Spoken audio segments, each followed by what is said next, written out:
Sutton United Talk Time on podcast. It's the Sutton Podcast. And there it is! Sutton United of the GM Vauxhall Conference have put out First Division Coventry City, winners of the FA Cup themselves less than 2 years ago. And what a moment to enjoy for the fans of this Surrey side. They've had their moments before, but never one like this. But the whistle goes now. Delight for Sutton United. Sutton United, the National League, are through to the last 16 of the FA Cup. No longer English football's perennial non-league club. A 123-year crescendo reaches a new peak for Sutton United, who are promoted to the Football League for the first time.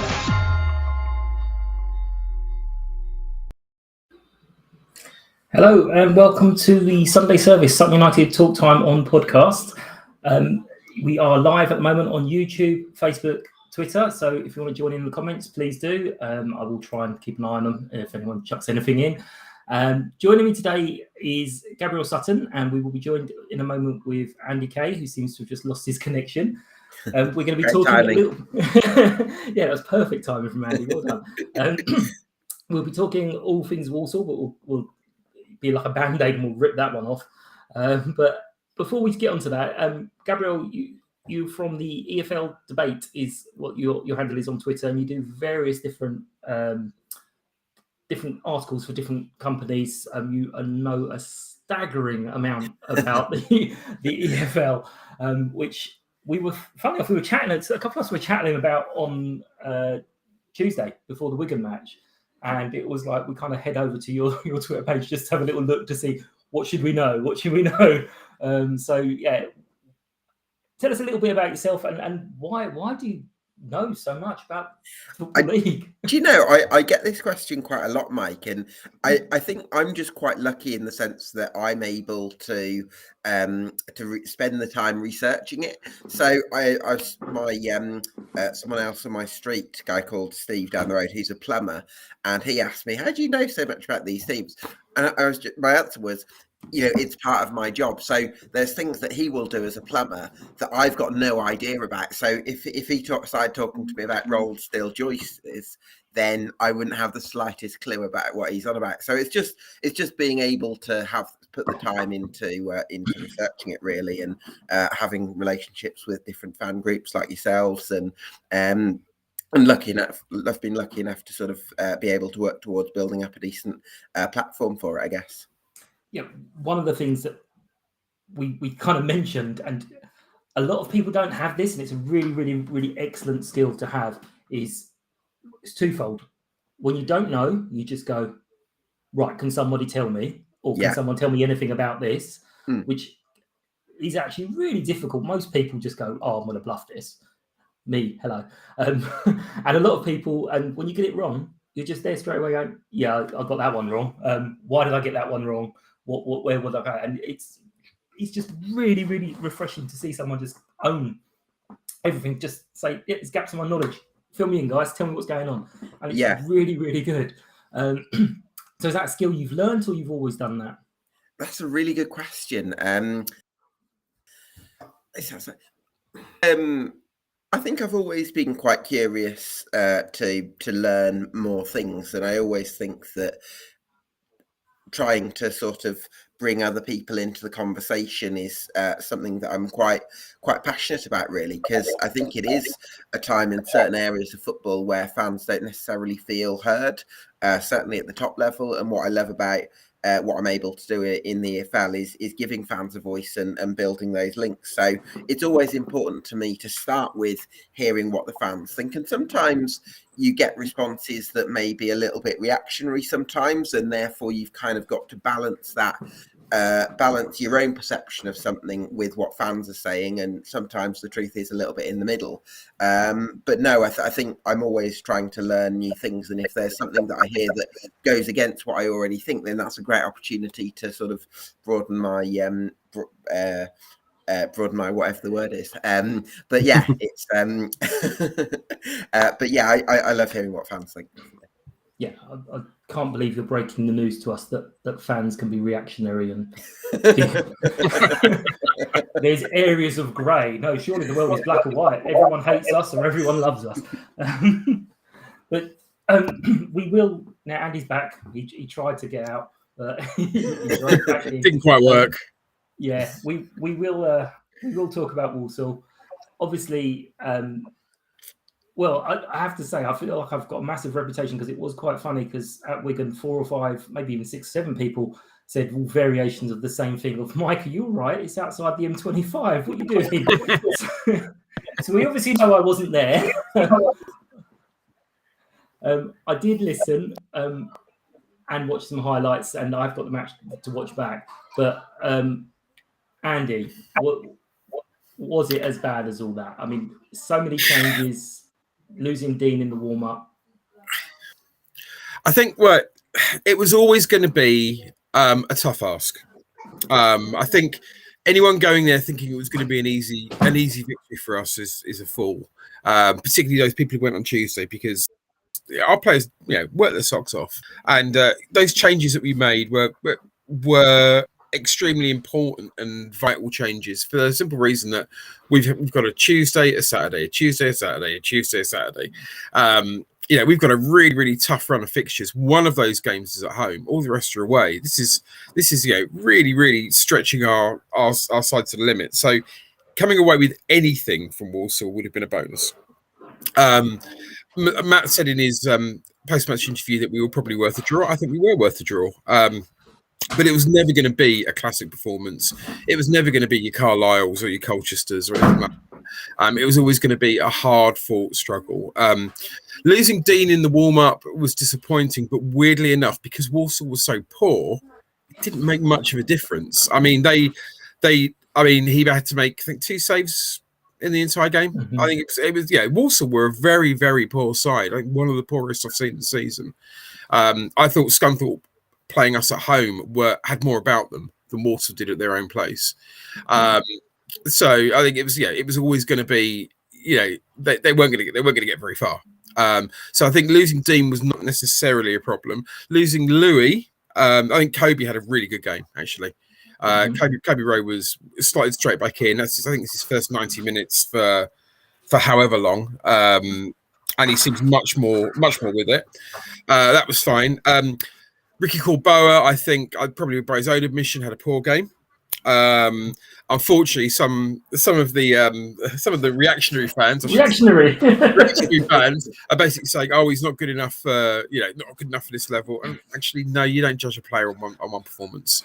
I think I said on the forum yesterday, I said if that was the case, then we wouldn't have Will Randall or Dean Pisanis, who have been 2 of our best players, but actually have had games where they've just been, they've been really, really off form, and fans have already been calling for their heads at that point. Dean is now, a complete fan favourite for understandable reasons, and I think Will Randall is getting close to being my player of the season because he's just on Tuesday night at Wigan when he was on the pitch, he, apart from scoring the goal, which was fantastic, he did not lose possession once during that game. Every time he had the ball, it went to another Sutton player. He didn't. He was not tackled for the entire game, and it's little things like that people miss. So, I think the fact that we had knackered players out there, getting Harry injured when we did, and really forcing Milsom to play in midfield when he really shouldn't have played was another factor. Although Milsom gave it his all, whether that means he'll be all right for Tuesday, I don't know. So you're gonna have these things.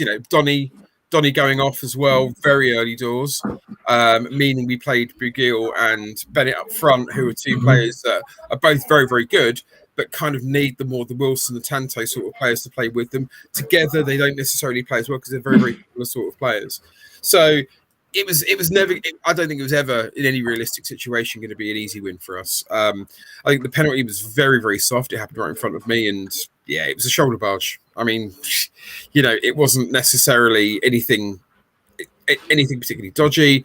Colin Wilkinson celebrated in the same way he did for Dagenham. I don't know what his problem is with Sutton. I have no idea, apart from the fact maybe he's from Croydon. But that's the only thing I can think of. But he was again, I think he was actually embarrassing his own team later on when he was just falling over all the time, hassling the referee. It was quite a horrible. It wasn't the fact that Walsall were necessarily a poor side. They were kind of really, really strange and physical with it. It was kind of like they were trying to make up for their inadequacies by trying to take gamesmanship. And I mean, there was one point where their manager got a yellow card in the second half because he manhandled Kizzy as he was taking a throw in. I mean, you don't do that as a manager. You just don't do that. So that was what we were up against, and as a result, we lost the game. But I see it as we lost 1 point. I didn't see it as we lost 3 because we would never get 3. Yeah, I agree. I was listening, and although we had our usual could have nicked something at the end, it was one of those. If it wasn't a soft penalty, it would have been a 0-0 draw. Yeah, absolutely. And from listening to it and various comments, there was a lot of Walsall fans on Twitter who was kind of saying that was never a penalty. We'll take it, but that was never a pen. But there seemed to be a consensus that the ref, having given the penalty, decided then to give Walsall pretty much nothing anymore. And we got lots of little decisions, but when there was a chance of a penalty decision at the other end, he didn't want to know about it either. So it was a strange one. Obviously, can't blame the ref. I knew, and I said last week that it was just that pitch of Wigan just looked massive. There were times Joe, who's been brilliant, was suddenly the ball's flown over his head, and he's looked over behind him and suddenly went, "Where did he come from?" And there wasn't anyone there a minute ago. But yeah, you just kind of knew that there was not a hangover, not a celebration, but just what they left on the pitch was nothing on Tuesday. They just were knackered. I mean, it didn't help as well. I mean, the pitch at Wigan itself, apart from being big, was actually quite boggy. It was a heavy surface to play on, which won't have helped our side at all. I mean, that's not really an excuse for result because, of course, whatever surface the team plays on, both teams are playing on it. So, absolutely. But I think it probably took more out of us than it could have done, which concerns me a little bit more for Tuesday. And to be fair, the fact that whatever you say and whatever you try and do, there was a huge amount of emotion getting through into the semi-final to get to a final. I felt it, and I wasn't on the pitch, and so there's a huge amount of emotion. So the good news is it wasn't to one of our playoff rivals, which would have been a hell of a lot worse news. I mean, I'm gonna a couple of not many comments this week, but Gabriel, who's been on with us before, he's kind of basically pointed out that the injuries are a bit more worrying than the actual result. Which I would agree with. Matt said they're mostly niggles and precautions, which is obviously good news. But then we don't know how much Matt is playing things down. We don't know, obviously. But what we'll do very quickly, I do want to come back to you and talk to you a bit more about the Wigan match and the cup final and so on. But we'll bring in Rich from the Loathsome Stranger podcast. And I've said that wrong. I know I've said it wrong. But I'll get him to say it properly and give you the correct links. So the Loathsome Stranger, I think it is. Everyone gets it wrong. Do not worry. I wrote it out. I deliberately I didn't copy and paste it. I typed it out so I would try and remember it. But tell us properly what it is. Be professional. It's the Loathed Strangers podcast, but my Twitter handle is Loathed Stranger because they ran out of letters, and I didn't realize that would cause as much issue as it did retrospect, at the time. And I also didn't realize how much of a tongue twister it is because when I created the name, or when I went with the name of the pod, I didn't say it aloud, and then once it was too far along after that, so we had to go with it. Well, my one, being Mike, I decided to be very, very clever. And it's the SU, so Sutton United, Talk Time, TT on podcast. So SUTT on podcast, the Sutton podcast. That's pretty cool. It's ridiculous. You don't say it out loud. You just, the Sutton, fuck it, Sutton podcast. That's it. I'm the only one, that'll do. But you must be slightly different to our feelings from yesterday. Was it 92nd? No, 95th, 96th? 90. Yeah, I think it was in the 96th, right at the start of that. So a couple of seconds after the 5 minutes of injury time, where ended. So yeah, it was a really, I mean, if you know the background to the fixture, it was a really emotive moment for a lot of Swindon fans, and it wasn't about Oldham Athletic, for which we have absolutely no problems with at all. It was about the manager and the way that he sort of, I wouldn't say, I'm reluctant to say behaved, but the way he was during his Swindon tenure was not what anyone would want from their manager. He just never, he turned up, he didn't seem bothered. He everything he did, he just didn't seem bothered.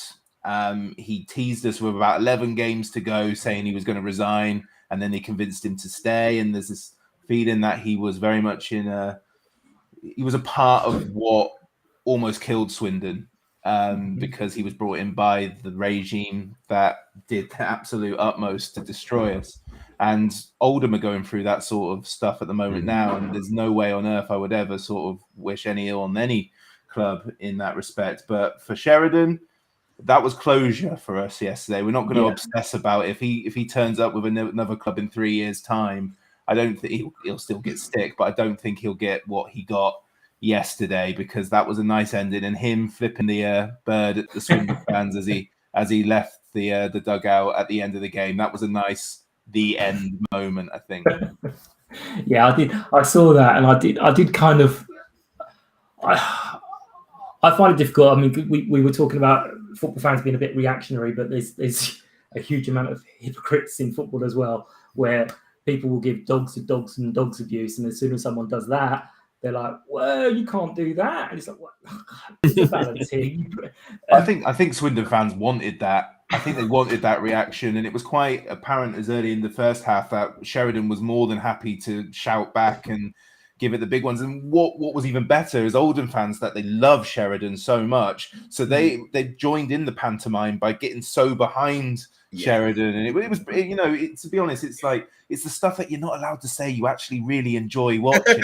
and then like, it's better than the game itself, so everyone who says, oh, it's an outrage, he should get like a 12-match touchline ban or whatever, I'm not behind that at all. He'll get a slap on the wrists, but he had it all game long. He knew it.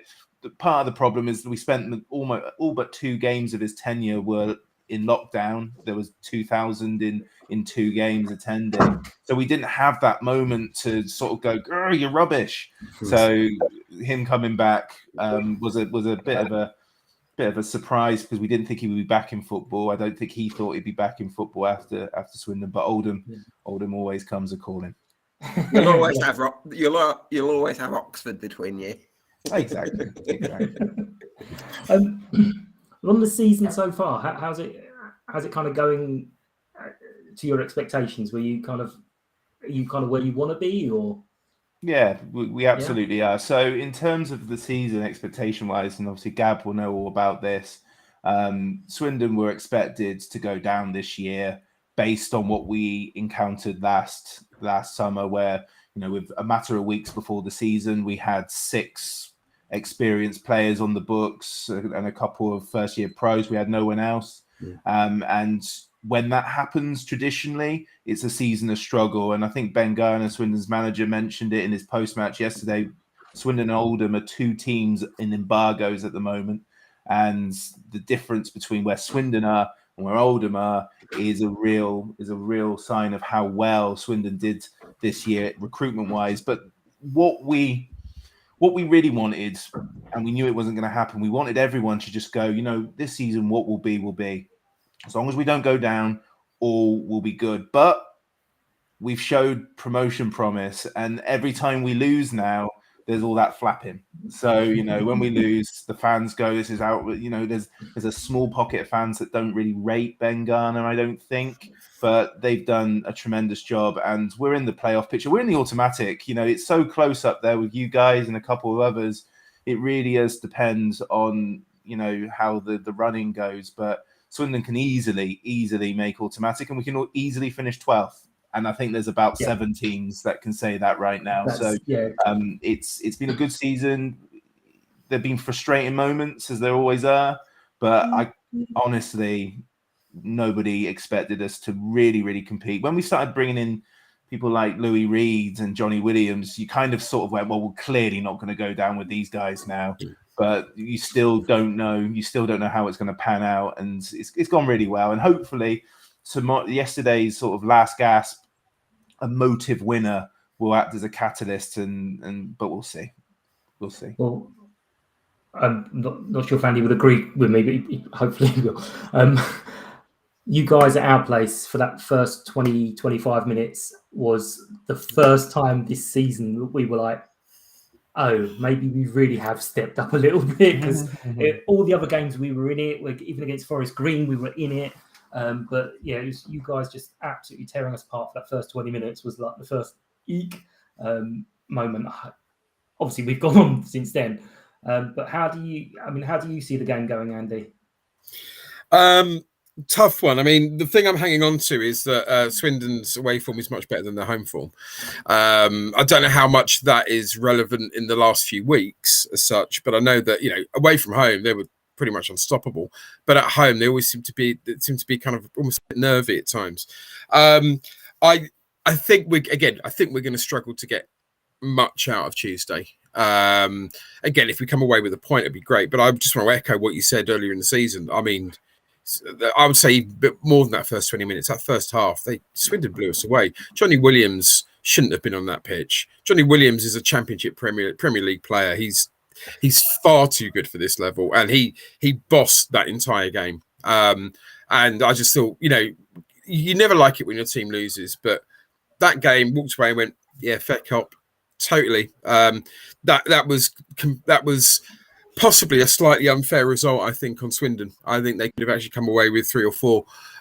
They were that far superior to us. In the last half an hour, we got back into it, but yeah, I mean, you guys were great, absolutely great, and it would be nice to be in a position where we don't lose to Swindon, because every time we've played you, we've lost. Going back to the early 80s, but yeah, it's just a case of whatever team we manage to put together on the day, and if we can come away with something, and I think if we can come away with a draw, that will actually be a really good result for us.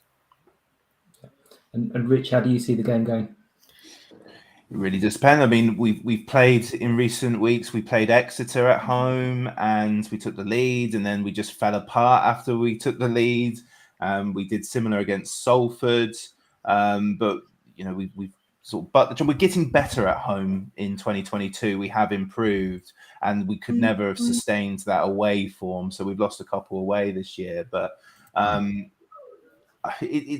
Swindon will just do their thing. We've got a few people out too. We're not threadbare, but if we get a couple more injuries, I think Harry McCurdy's back, or should be back for Tuesday after suspension. Harry is a very unique individual, but at the moment he's having the season of his career. That no one expected. I mean, in September, October time, he wasn't in the lineup, and then suddenly, even the game he scored 4 goals in, he wasn't great. It was just one of these things where everything went right for him. I'll get pelters for saying that, but everything sort of just worked out for him. But Swindon need to just build on these wins. It's becoming quite a trend in my mind, and I haven't got this science or the working for this. But when we have one of these sort of uplifting year wins, the Tuesday after, we kind of it falls flat, and we weren't great. We weren't great on Saturday, and that wasn't helped by Oldham just stinking the place out, trying to sort of break the play with cynical fouls, tactical yellows all the way through the game, which is what we expected. But when Swindon did have the ball, we did struggle to sort of do what we can do very well, and some of the touches were a bit poor, but because of the last minute winner, everyone's like, oh my God, what a game. And I'm like, well, it was okay. We were all right. So we need to make sure that whatever they did this morning and tomorrow in training, they just work on the fundamentals that they weren't doing right against Oldham, because teams like Sutton, who are up there, are going to punish that. And there were a few moments where Oldham could have easily countered, but their forward line was just not at the races. And You know, I mean, not for the want of Hallam Hope trying to Maradona his way into infamy, but was it Bambula? He just, my goodness, what a performance that was by the poor guy. I felt for him, but everything he did was, and he had space options, just pass it, and he was just looking for 30-yarder.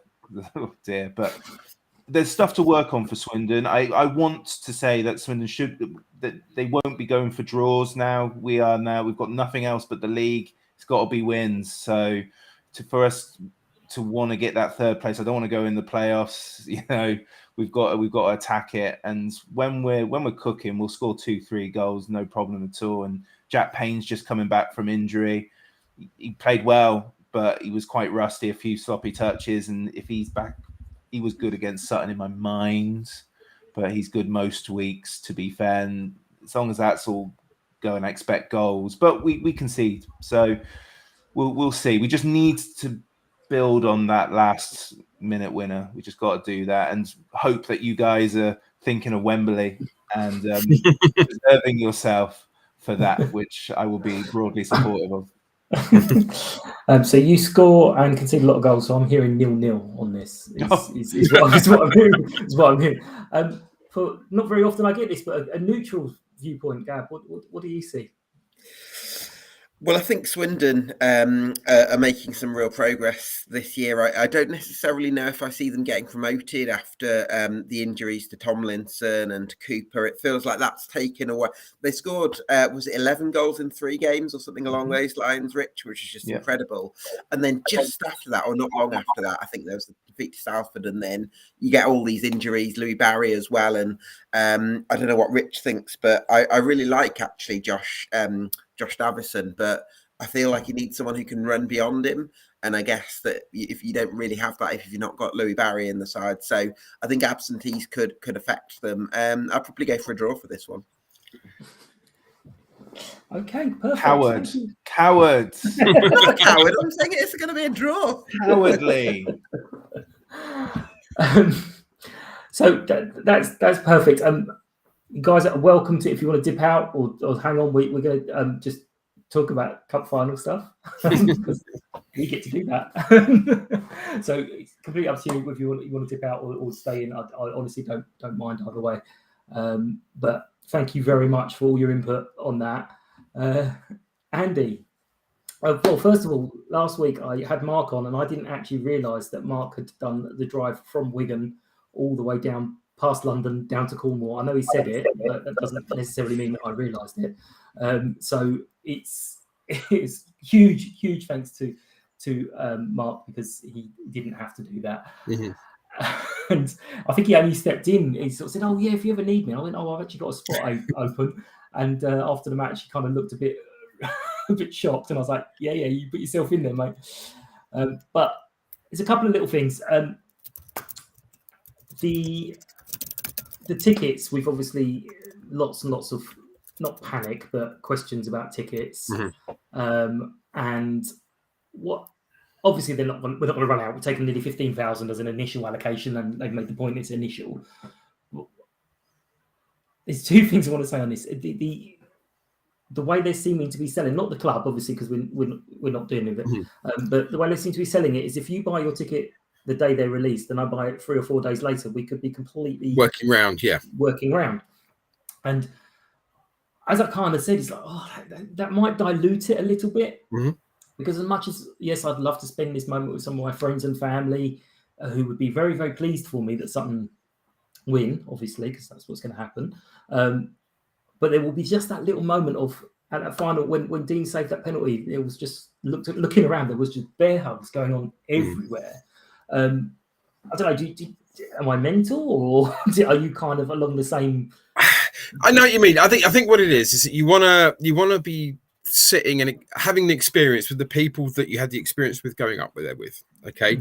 Now we know that there are going to be a lot of people at Wembley who may have been to one game, may not have been to any game, may not be a Sutton supporter, but for the day will be a Sutton supporter. So you will be surrounded by Sutton supporters. Some will be very, very fair weather. Some will be, dyed in the wall, 60 years plus. I think what it is, it's the way I'm seeing it with my group of friends is that actually we're pretty much buying them all together, and it may well be that one person will buy a whole load of tickets and then they'll get money in, and then you are with the people you want to be with.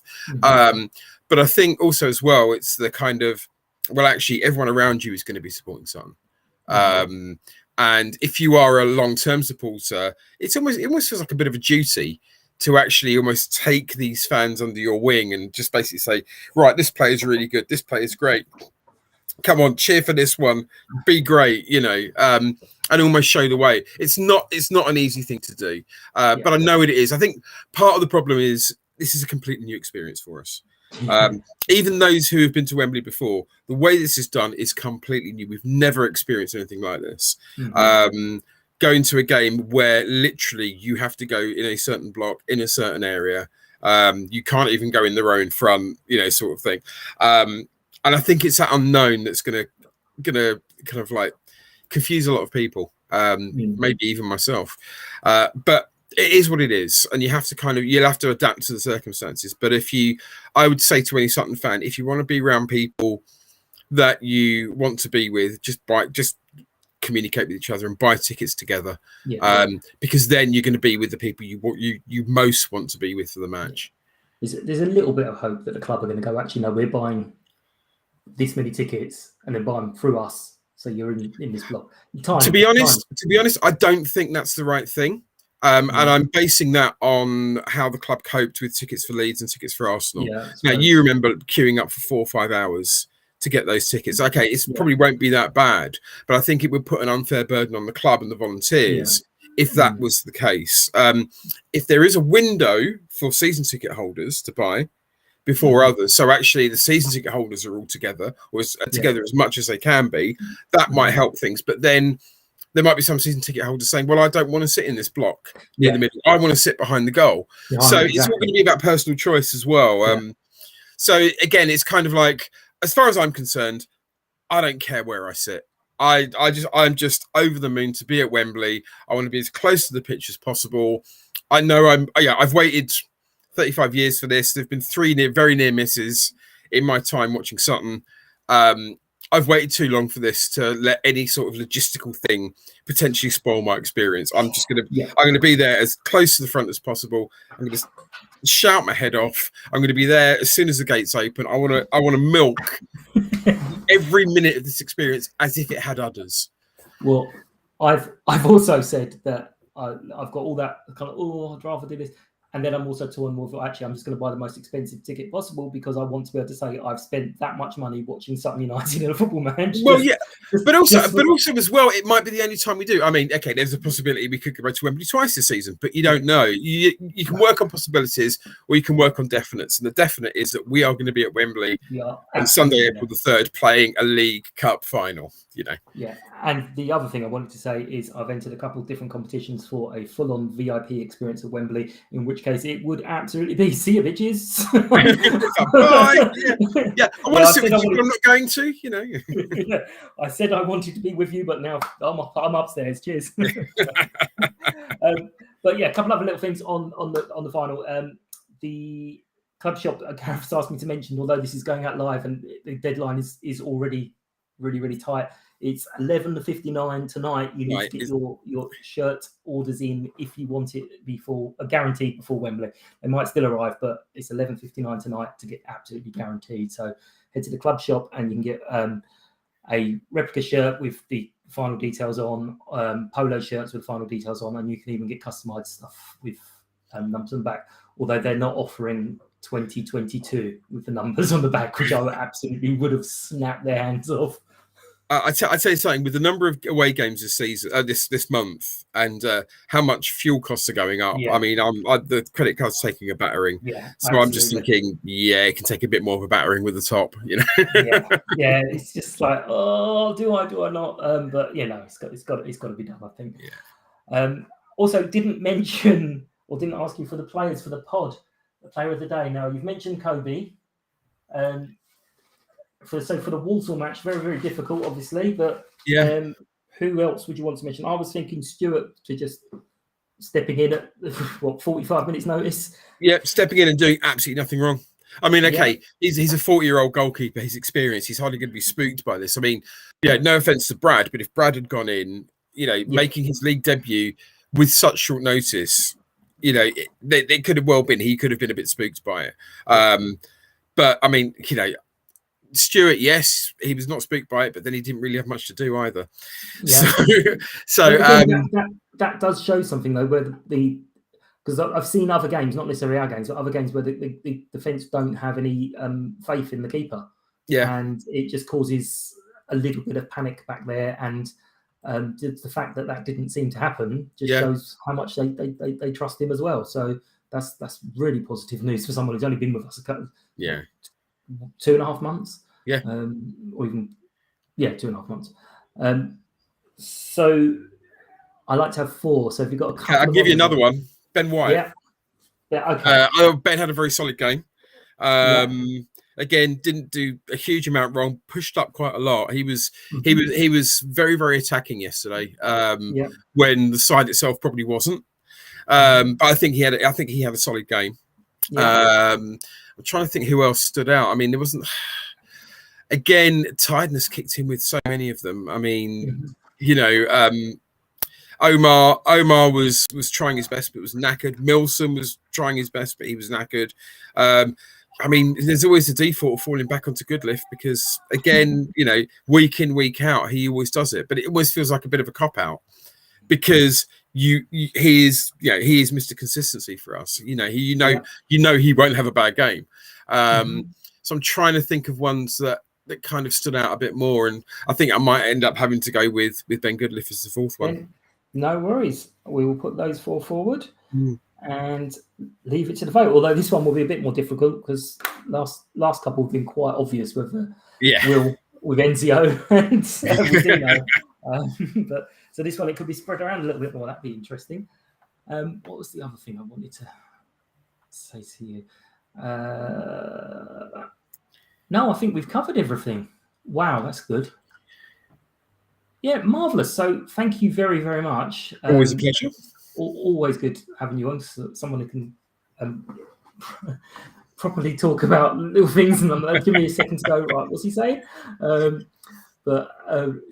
it's lovely to have you on. And anyone, just give us your feedback at Sutton Podcast on Facebook, Twitter, Instagram, and the other thing, forget it again, TikTok, or drop an email, Mike at Sutton Podcast. And do vote on the Player of the Day nominations. Give us a shout out if you hear it. If you want to review, please do so on any of the podcast sites. I know there's loads of platforms, but keep trying to make me spend money to push it, but I'm not doing that. Thank you all for listening. Thank you to my guests. Thanks to Andy, as I said, to Rich, and to Gab Sutton, who stepped in for me at the last minute. It's a bit like Stuart Nelson. I should have thought to say that. Well, you just said it. Oh, my God. Should have thought to say that at the time, but never mind. Thanks to everyone for joining us, and we will catch you next time. We'll be on Wednesday. God, I've lost all my days. We'll be on Wednesday, and I'm being joined by Jared and Jenny and someone from Tranmere. It's Harry from Tranmere who's agreed to come on to us. So we will see you all on Wednesday. Thanks again. Bye-bye.